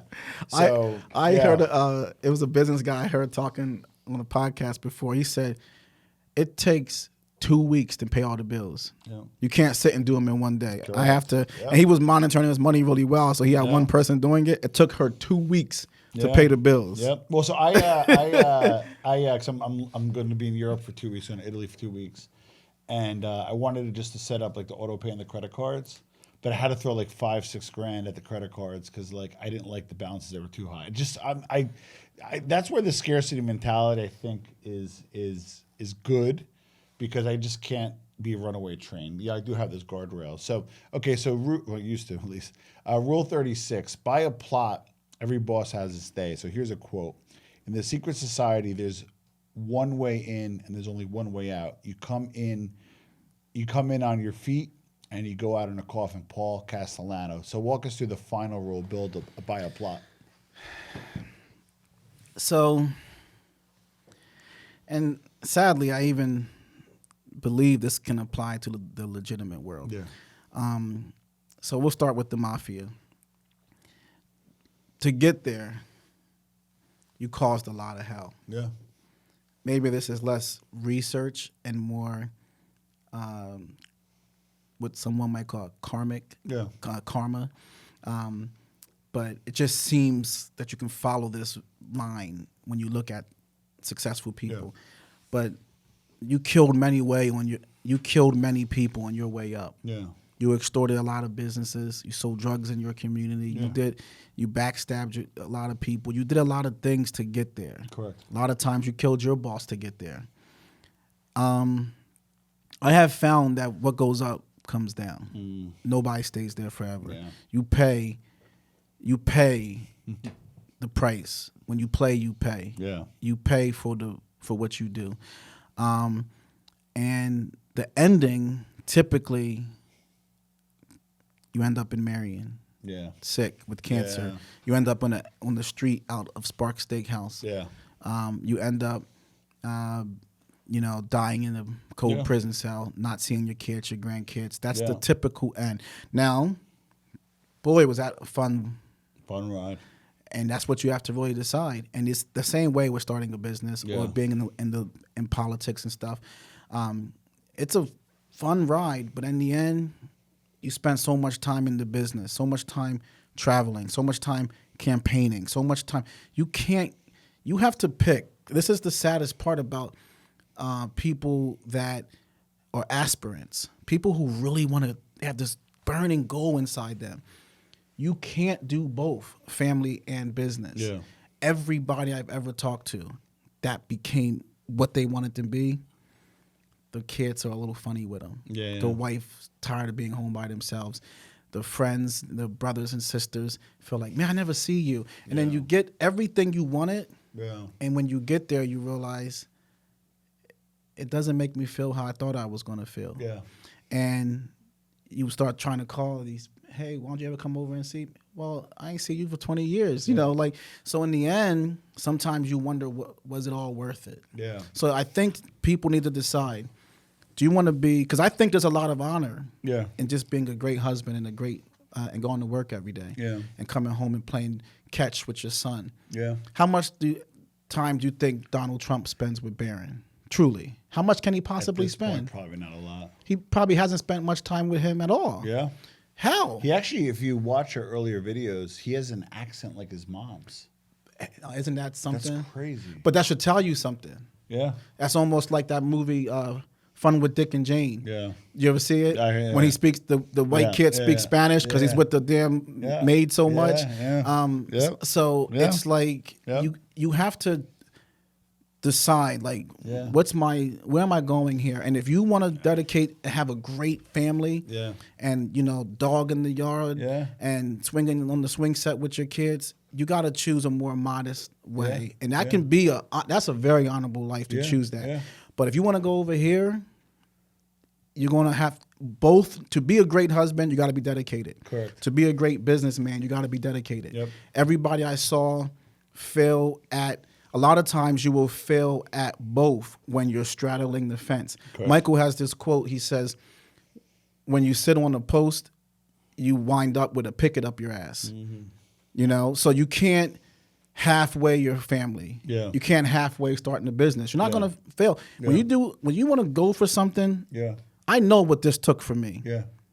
I got some struggles in my head. Yeah. I have hard nights at sleep sometimes. Yeah. I wonder, Was it worth it sometimes? yeah. Was it? I took a lot of time away from people who love me Correct. to try to get a Manhattan publishing deal. Yeah. And I don't come from lineage. I'm No, cooking no. pot. Yeah. I come from where I had no connections, Yeah. no family money, no information, no contacts. It ain't easy to go from there to get into Yeah, Manhattan. you had to research to put together this playbook and live this playbook to make the success that you have. It wasn't just like you were born into it. You're like, great, I'm going to write about experience.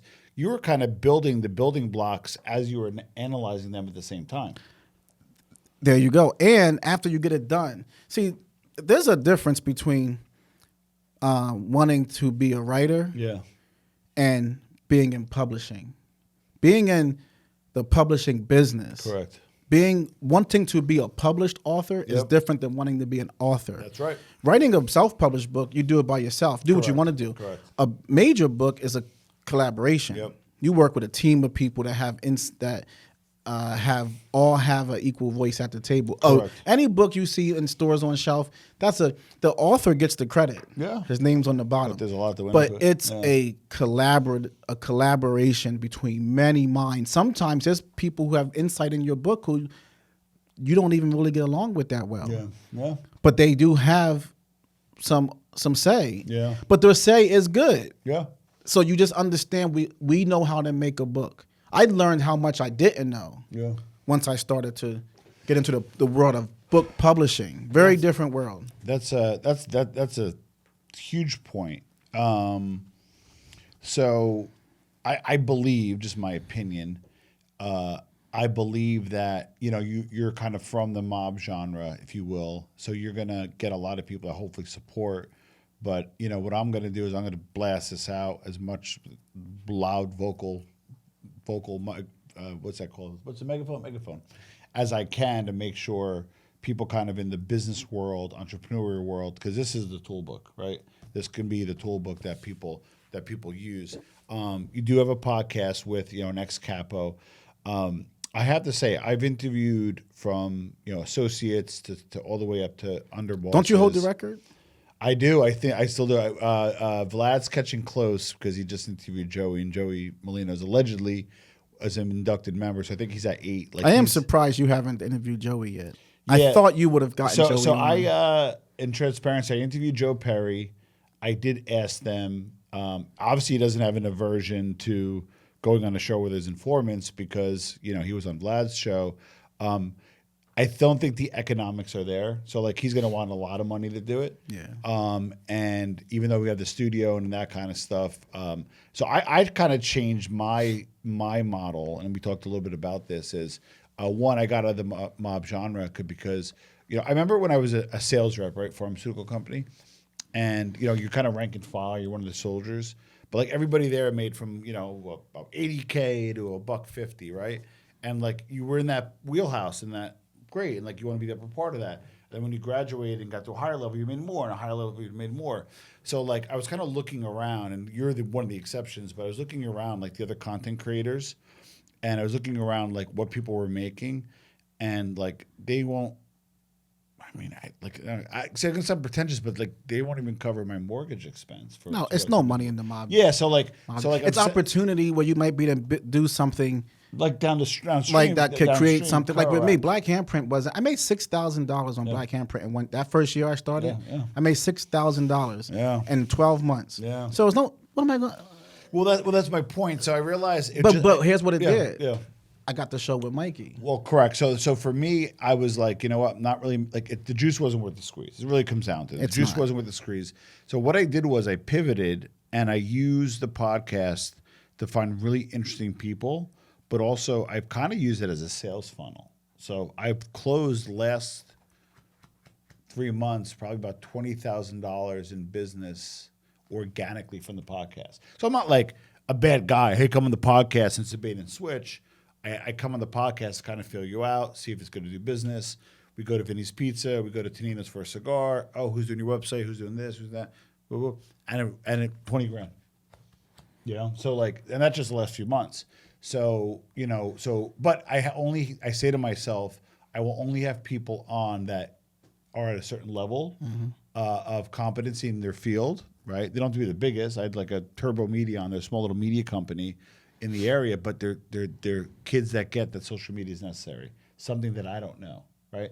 I want to talk to people and learn from people, so I can apply that in my life. That's why I love, this book so much. But my point being is, I did interview different levels of mafiosi, and family of what's her name, Pablo Escobar's wife, and you can kind of tell when you're talking to a capo versus even a soldier versus even an associate. Absolutely. So what are some of the business lessons that you kind of got from Michael, whether it be private conversations, public conversations, just listening as a student of the podcast? Because that's what I love about you. You're always a student, even of your own show.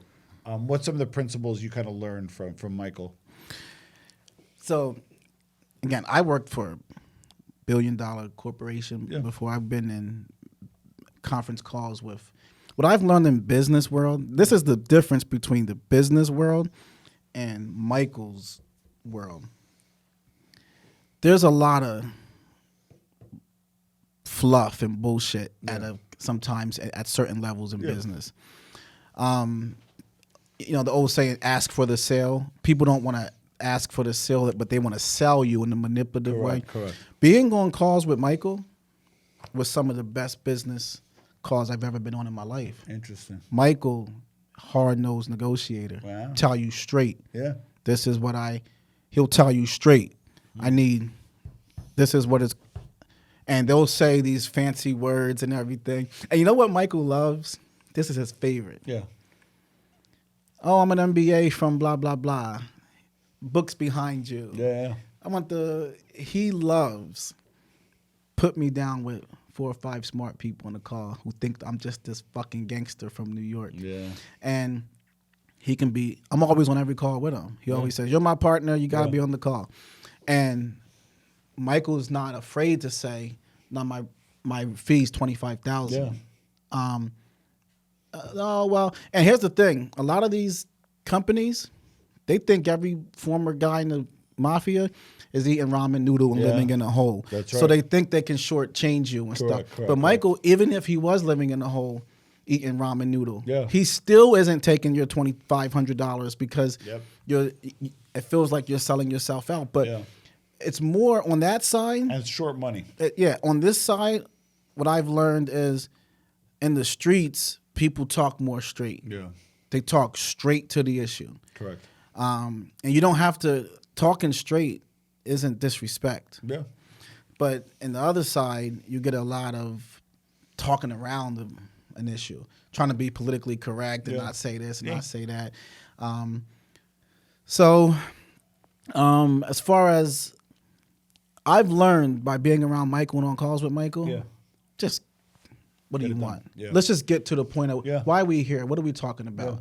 And there's no, hey, how's your dog? What's your dog's name? Oh, my dog's name's Willie. No, this is why you're on the call. You want something from me. I want something from you. And where are we going to meet at? Correct. And that's how he does It's not it. disrespectful. It's just what the reality Yeah, is. and he read his own contracts. Yeah.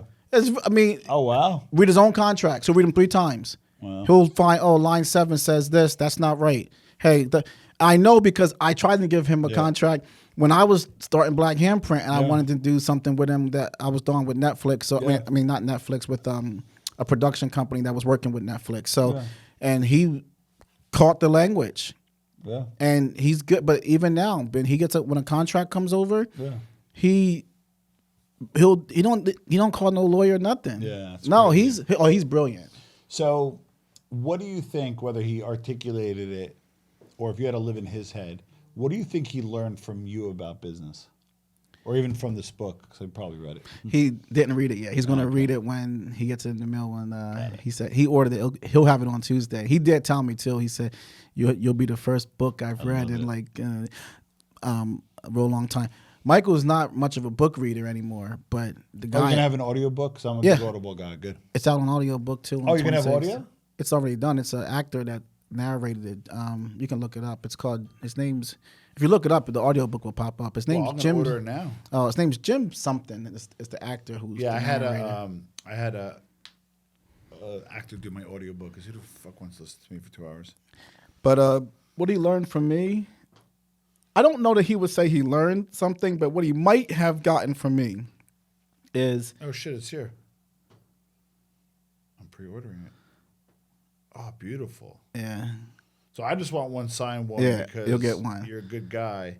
But I'm yeah. excited about this. How long is it? Let's see. 4 hours or so. That's actually not bad. Usually a Yeah. book that long is like 8 hours. Yeah, it's like 4 hours or so. So, I'll do that in a few different drive but sessions. what I would hope I'll that see he why I'm going to Italy. okay, what I would hope he if he got anything from me, my philosophy is that there's a diplomatic approach to everything. Yeah.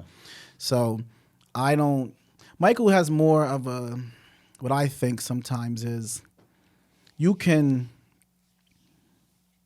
disrespect him. Let's say he might perceive what you're doing as lacking honor or being disrespectful or trying to confuse him as being dumb. Yeah. That can break a business deal with Michael. Yeah. I am more, if you're my friend, I hold you to that standard. Yeah. If we're doing some kind of discussion on a business thing, Yeah. I don't really think you owe me anything.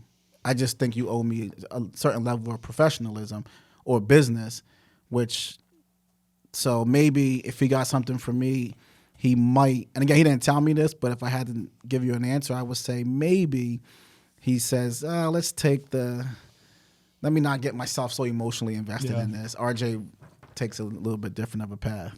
Interesting. So I'm excited because I noticed the quote that on the one sheet from Kensington had Louis Ferrante, who he wrote Mob Rules, which I have, and I think I bought in like 2005, whatever it was.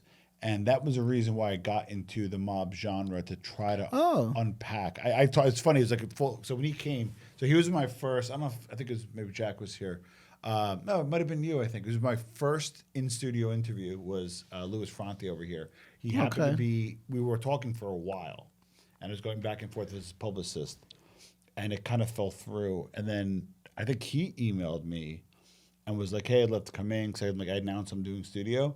And it just worked out. He was in Staten Island to do something, and then he was going, I think, to do Vlad that night. So he came through, Ubered in, did my first in-studio interview. He was the first, and Jeff Canarsie was the second. Yeah. Shout out to him. He just came out with the book, too. I'll publish talk about that Yeah, another the time. mic The mic and the mob. The mic and the And, mob. I ordered it too.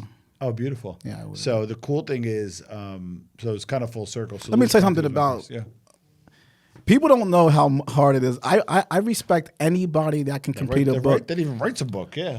If you can get the Publishes. manuscript done, Yep. you accomplish something. Now, when you go through the process of, now I think he self-published his book. Yeah. But it's not. so, yeah. I did 3 self-publishes before I did a major. Yeah. It's not easy. No, I know. There is a process for it. So Gotta be disciplined. that's what it takes. Yeah. A lot of discipline and desire. Because starting's easy, finishing is hard. That's right. And then once you're finished, now you got to go through a publishing process. Kind of like sex So- is the opposite. It's hard to start, but easy to finish. No. But the Louis Ferrante, I never got to talk to him. I sent him we talked Yeah, over yeah. email after my publicist sent him the book for review, And he gave the quote from that. and he gave a quote on Did it. it make the print, or was just using the one sheet? Do you know? No, it's on the retail blurb also. Oh shit! But there's my book won't have. We put it in contract where you can't print nothing on my covers or nothing. They can never change nothing on my book. That's great. We have it locked in contract because we Not want even a to. bestseller sticker. Well, you can put a That's a sticker good on point. it. I might let that one go. I'm not even sure if they could do that without asking first, Yeah, though. there you go. But you can't put like, oh, this person said that. You can't print. All they got permission for was to put it on the sales material. But my book is. I have to get a hard copy. Yeah. Just No, I'll send you one in the mail. I have plenty of them. So I'll you see the end papers? How cool is that? Yeah, this is just. You gotta show hold it up and show them the end papers. Look at that. I mean, this is beautiful. Yeah. It's a 3-color print book. Good It's cardstock, beautiful too. design. Can you tell what that is on the end paper? It's an optical illusion. Can you see what it is though? Oh, no, inside, right there. Do you see what it is? That's the Trincata. yeah, The yeah. Sicilian. Some people can't see it. Yeah. Yeah. Wow. I'm not going to Sicily this trip, which I want. I've been to Sicily a few times, and the mafia is so different there than here. They wanted to man. make it almost like a coffee table. Yeah. Now it wasn't the plan. The designer and producer is really like an artist. Like he's really good. You see all the black hand print. I mean black hand print. The black like the original main on there right there. Like that's Yeah, real. La Manonetta, the That's Black Hand. real That's graphics. craziness. That's real graphics from them. So he designed. Look at that. Wow. It's beautiful. So it was just to make this pure thing. Yeah. And then when we presented it we went to like 5 different publishers, and when we were presenting it to the publishers Oh, for wow. bid, Yeah. we took it around New York. So it went to Penguin and Wow. a bunch of people. And you went with Kensington, right? You went with Kensington. Kensington has a good knowledge on True crime, these right, books. yeah. And the other thing is, the big publishers are kind of starting to look. They kind of look down their nose a little bit at the subject. Believe it or not, especially if it's your first like super published book, you kind of want to go with not that Kensington's small, but it's smaller than, let's say, a Penguin or Simon Schuster. And the challenge is if you were with one of them and you're competing with, let's say, Michelle Obama's You book mess or up. whatever, you're not going to get the attention or the love that you deserve. But with the Kensington, I think they're going to put the right amount of resources on it. And then as it does well, then they'll put even more. Yeah, they printed a bunch of them, and they're shipping them all over the country. And they really, Yeah, so this will be in stores. it'll be in every store in the country. Yeah, So it'll be in stores Barnes and nationwide. Noble. Everything. It'll be on the Are shelves. you going to do any Barnes & Noble talks? Probably, right? Yeah, but I'm gonna wait until I don't have like an ego where I just need to say I'm there. Some people are just cool with the perception of things. I want to do things as they matter. Yeah. So I don't want to do it when 100 people or 20 people show up. I want to do it when Yeah. we got something that's more organized and more focused. I love it. So, I love it. Yeah, I it's love it. All right. So first of all, how can we find you? Because obviously we're going to put the link below to the Amazon link. We're going to put a link below to the Audible link. I just ordered myself, so you're allowed to pre-order it. It'll be available on Friday. It all depends on Julian if I get this back by Friday. Tuesday. Tuesday, sorry. But Tuesday. Black Friday, you can get. Hey, everyone's gonna be out on Black Oh, Friday. no, I won't get this by Tuesday. I don't want to put Julian on the spot. But this will be out by the time you're watching this. Yeah. Unless Julian wants to get it done sooner. But either way, how can we find you, RJ? So I'm on Twitter at RJ Roger. I'm on Instagram at RJ Roger. We're on YouTube. I have a show with Mikey Scars. If you just search Mikey Scars, our YouTube channel will come up. We do some YouTube stuff, not much anymore. Yeah. We're mostly on Patreon, so you can also find us on Patreon. We pulled back on that because that was On just what? by design. On YouTube, I noticed. Because we went behind a paywall. Yeah. We're on a subscription site now. So we do 8 shows a month on Patreon. 8? We do 2 a week. Damn. Yeah, so How we much is it do a month? $10. Damn, that's cheap. Yeah. Wow. Yeah. So We want to make it affordable on purpose, right? Yeah, and we never raise the price or anything. And we do we do in-person meet and greets. We won't charge you for nothing. So we've done probably, if you combine the ones we did together versus separate, over 10. Wow. So if you do just RJ we're around here, people show up? Oh, I did one in New Jersey. Oh, shit. Yeah, I did one where, I forget the name of the place. We did maybe 20 people showed up That's or so. awesome. So we'll like coordinate them. But see, most of the people don't realize this. If you check your analytics in mob genre, most of our audience comes out of Philadelphia, New Jersey, Yeah. New York City. Yeah. It's on like 70%. Yeah. So you could put together a meetup here very Yeah. easily. But you have to also have the kind of channel where people are not listening to you for your content, but they also like you. So me and Mike will have a different type You're the of a pivot show. point, yeah. We're not just the show; it's the personality also. Well, that's why. So like I said, I'm gonna acquiesce a little bit. Now I understand your strategy where, okay, so again, traditionally, right, if you were to write a book, knowing you're going to write a book, because you know this, right, you would have wanted 100,000 subs and to sell 3,000, right? Yeah, that's Right? bullshit. It ain't worth But- me writing a book for 3,000 Correct. copies. But the cool thing is you have your Patreon group, right? And more than likely, you'll probably get like 3,000 sales out of there. And that's for doing nothing more than you're doing now. So like it may not be a large number in terms of the total amount, but it will be your base for almost doing nothing of doing what you're doing because they love and have a connection with you. And then you could always do the other media to get that other exposure that So Exactly. I So like that. what It's very Patreon is good versus YouTube? Yeah. Because some people have like a YouTube audience, but the YouTube audience is a different audience than a paid audience. A Correct. paid audience is typically more academic audience and more more serious, serious 'Cause you're paying people. for it. Exactly. So what you pay for, you find value in. Correct. What you get for free, it's like a bread line. Yeah. YouTube is a bread line. Yeah. You got people showing up asking for why are you giving me expired ham? Yeah. Well, it's free. Yeah. So they want the highest quality for nothing. It's a race to the bottom. Patreon's a little different. So Patreon, yes, you can get but really where I'm trying to go, if I thought I would sell 3, 5, or even 10,000 books, Yeah. I wouldn't have wrote a book. It took way too much of my life, Yeah. a lot of my money, taxed me mentally. Yeah. I wrote a book that I had inside of me that, You that don't meant have to, something. you don't have to give the number now. You have a target number inside, correct? I don't have a target number, and I said this to myself before that I don't know what success really means in the terms of book sales. Yeah. But whatever it is, I'll find out. Yeah. Good point. I will make that number whatever it means. But I really don't know. I'm not I don't know, but I think we'll be successful. Yeah. I'm really trying to go to the other side because like I hope you know how they read The Prince, Niccolo Machiavelli, or how even Robert Greene's book, The 48 Laws of Power, he talks about, or 33 Strategies of War, other books he wrote.